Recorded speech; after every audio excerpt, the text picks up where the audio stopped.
Story 1. I am a 19-year-old female, my parents' second child. I have three brothers 21, 13, and 7 and a sister 16. We grew up poor, and our parents were often dependent on financial help from relatives and friends for raising us. This is because even though my dad has a mediocre job and my mom doesn't work, they just kept having one child after another. My parents are very religious and believe that children are a gift from God. Personally, I think that's complete nonsense. My parents' reproductive choices wouldn't bother me if they hadn't caused mine and my siblings' lives to become so difficult. While growing up, we never had new clothes or toys. We had to accept handouts from family members who were better off. We never went out or did anything fun. To top it off, we were well aware that the rest of the family looked down on us for constantly asking for handouts. Now, my older brother and I have managed to get into good colleges and are looking forward to a future that would be better than our parents' lives. He and I were staying at our parents' place for a while due to the COVID-19 lockdown. One morning, my parents called all 5 of us into the living room. Mom said she had great news. The smile that was forming on my face died a quick death when she said, "We're pregnant." I lost my temper. I asked them how they could be so unwise and irresponsible. Do they not have enough financial troubles already that they have to bring in another mouth to feed? My older brother tried to calm me down, but I was livid. After a lifetime of scarcity because of my parents' poor decisions, they still hadn't learned their lesson. I asked them how they planned to provide for the child. My dad told me I would have to give up the money our great-uncle had left me. He had left all 5 of us some money which only we could access when we turned 18. I said, absolutely not. That money would help pay for my college expenses. He called me selfish for not being there for the family. I told them if they couldn't provide for the child, they should consider other options. My mom started crying and called me a heartless monster. Dad told me he was disgusted with me. I told them there was no way I was going to pay for their poor decisions, and the only thing I would be willing to pay for is a termination. What I was really worried about was my siblings' lives getting even worse. My older brother and I have escaped our parents' clutches, but the others, especially my younger sister, will be expected to help take care of this baby. No teenager deserves to have their adolescence ruined by diapers and a screaming baby. I know what it's like, as I had to go through that. It was expected of me to be an unpaid nanny to my younger brothers and sister. My older brother could go out with his friends and have fun, but I had to stay home and help give baths and feed the toddlers. I decided to get some family members involved so they could talk some sense into my parents. I called my mom's maternal cousin. She's one of my favorite people. When I told her that mom and dad were having another child, she reacted with, "What? Again?" I told her everything and how they expected me to hand over my inheritance. She said she was going to speak to my parents and told me not to sign over anything. I promised her I wouldn't, of course I won't. I also called 2 of my first cousins, one of whom is an accountant, so she could explain to my parents how much of a financial liability this baby is going to be and try to convince them to either terminate the pregnancy or give it up for adoption. I moved out of my parents' home a few days ago.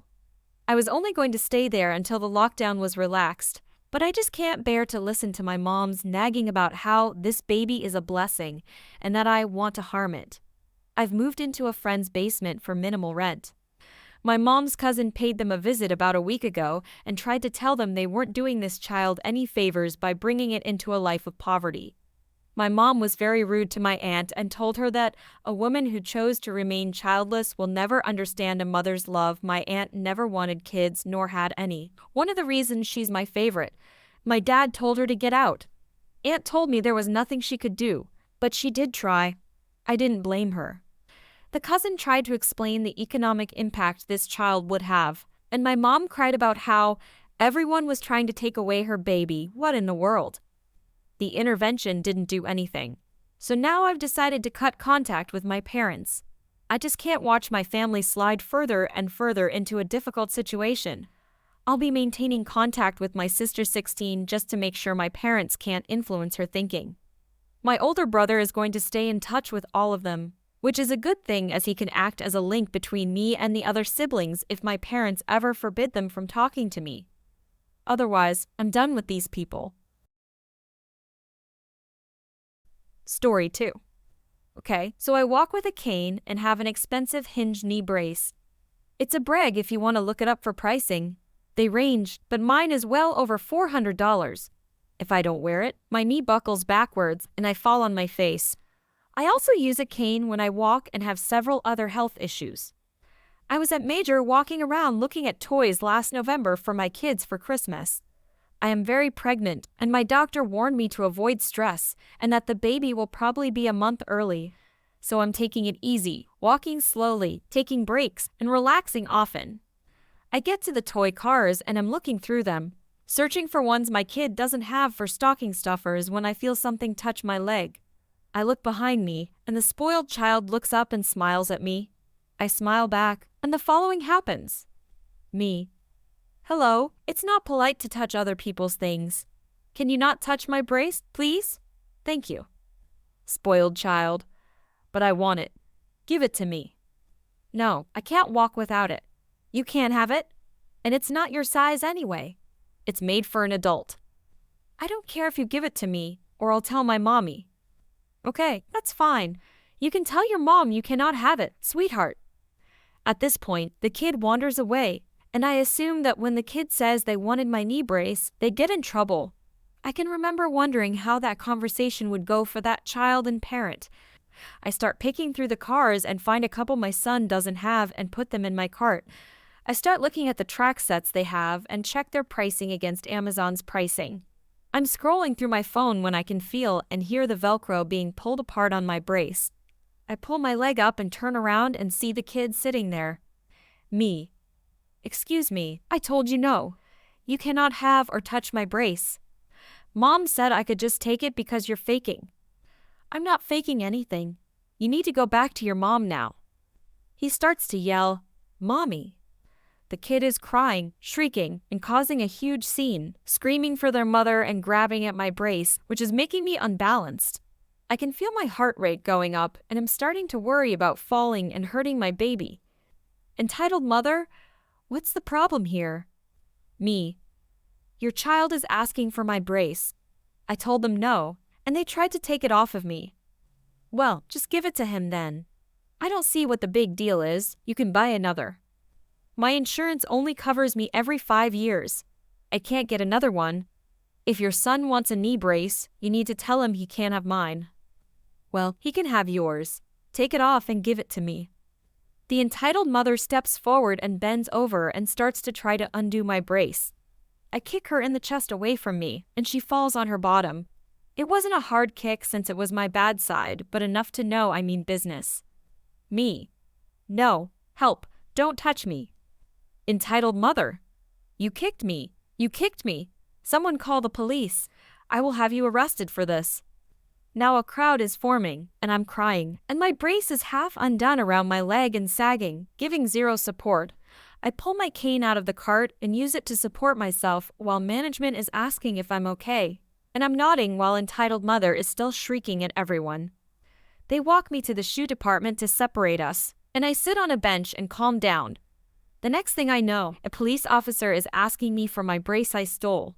I explained I didn't steal it, that it's mine, and some woman and her child were trying to steal it off my leg. The officer asks for proof it's mine, so I pull up recent photos of me getting it fitted and walking with it at the doctor's office, as well as my chart where I have the letter stored saying insurance would cover it completely. He asked me to take it off since she's claiming it's damaged so he can inspect it. I let him, and he informed me that there's a piece missing. I look at it, and sure enough, a piece is missing. I start to cry again and realize I've broken my brace, and I won't get another for 5 years. He asks if it was broken before. I said no, it must have broken when I kicked entitled mother off me while she was trying to steal it. The officer excuses himself, and I'm sitting there with employees. After a while, he comes back and gives me a case number and informs me he's arresting the entitled mother for destruction of medical equipment and attacking a person with disabilities. I'm in shock, but he says he watched the security camera and knows I'm telling the truth and that she attacked me and I defended myself. I ended up going into labor that night from the stress and had to stay on an IV drip for 3 days in the hospital to get it to stop. I went home, and my insurance billed her for a new brace. She refused to pay until my friend used his letterhead at a lawyer's office to inform her that if she didn't pay, he would be taking her to court for it. I had my baby early, but not because of this event, thank goodness. She's 10 months old now, October 2020, and my husband brought it up today and asked me to post it here. Story 3. So I've been told to share this. Not sure if anyone will be interested. This is about my adoptive mother.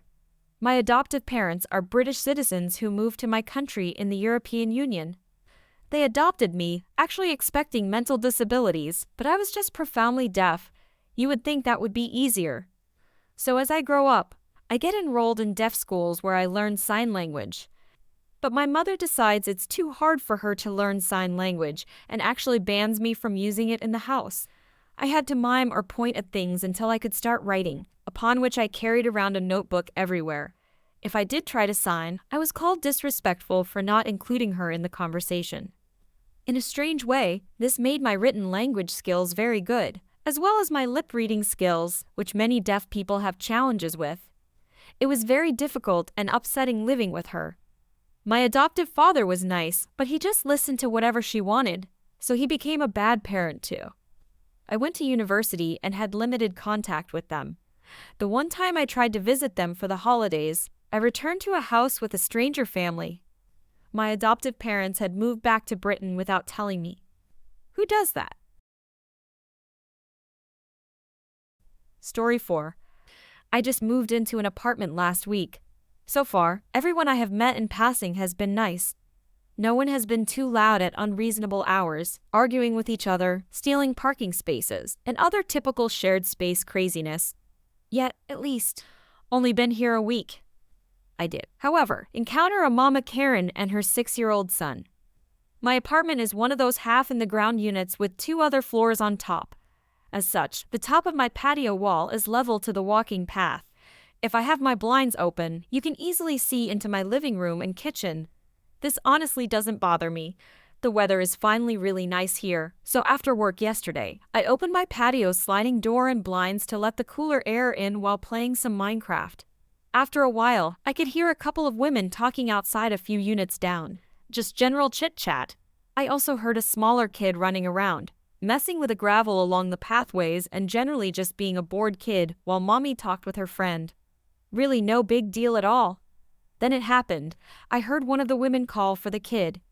Jason. Jason, get over here. Jason. Fake name for protection. I looked up to see the kid standing on the path next to my unit transfixed on the TV. Uh-oh. He didn't answer quickly enough. Mama Karen came stomping over to him and jerked his arm to force him to look at her, while she yelled in his face about answering her and to not watch TV, especially someone else's. I thought the way she was acting was overkill, but let it be. He's not my kid, and I'm not a parent at all just to my fur babies, 2 cats. I did pay attention to if things got worse to jump in but didn't stare. I only looked over when she called out to me to apologize for her son note, not for her behavior. I said it was fine. Mama Karen took him back over to her friend, and they continued talking. Eventually, the kid started playing around near them again. Soon, he was back over at my patio looking in, watching me play. Soon after that, I hear Mama Karen yell at him again. This time he flinched hard. It broke my heart to see the effects of mistreatment in action and was just frozen staring at her.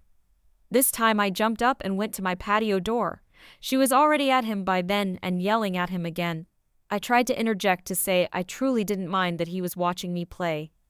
This is where the Karen aspect comes in. She turned to me sickly sweet, the demon gone for the moment, and kindly explained that dear Jason was grounded and not allowed to even look at a TV. I said a bummer, dude to him in sympathy. She didn't like that I addressed him and not her. I also don't think she liked that I showed him sympathy instead of instantly taking her side. Even though I had no idea why he was punished in the first place, I wouldn't doubt if it was some asinine, non-existent reason on her part, or her being bothered by normal child behaviors. She then asked me something that blew my mind. Can you please shut off your TV when we're out here? We are usually out here for some outside time for about an hour a day. Or you can just shut your window and blinds. Not going to lie, the people pleaser I have been raised to be almost said, "Oh, sure, no problem." and was going to do it. Then I stopped myself thinking, what? Telling me what to do in my house? I'm trying to have a shinier spine. I told her no, I won't. Oh boy, that sure as heck is her trigger word. I thought she was going to reach in and jerk me around and yell at me like I was her child. The look was so instantly angry. She again explained the situation, fully expecting me to cooperate this time. She laid out her case. She made the demand again. Not a faux question this time. I again told her no. I came home to relax, and this is how I do it. She asked me if I have kids. I'm solidly child-free, and according to the laws of parenting, my thoughts and opinions are completely and instantly invalid unless I have at least one child. I told her no, and she smirked. I thought so. I was ready for a lecture on how to handle kids properly or something, but she just jerked her son away back towards the other woman, who I assumed was still there. She said something as she went, but I didn't really hear it, so I don't know if it was to me, her son, or her friend. Maybe even grumbling to herself. I hadn't seen those two before yesterday, but apparently they're out there for at least 1 hour daily around that time. There's a pool, a few barbecue pits, and a grassy area outside my unit in between the surrounding units and buildings. I get to see all the good dogs walk by, and it makes my day. I really hope she doesn't cause issues for me. I just want to live there and not be bothered. I'm not going to help her parent her child. No one else in the whole world should be expected to accept her. I just don't get how she thinks she can ask a total stranger to turn off the TV in their home because she's punishing her child. No, it doesn't work that way. I'm proud of myself for standing my ground, as brief as the encounter was. I worry for the kid though.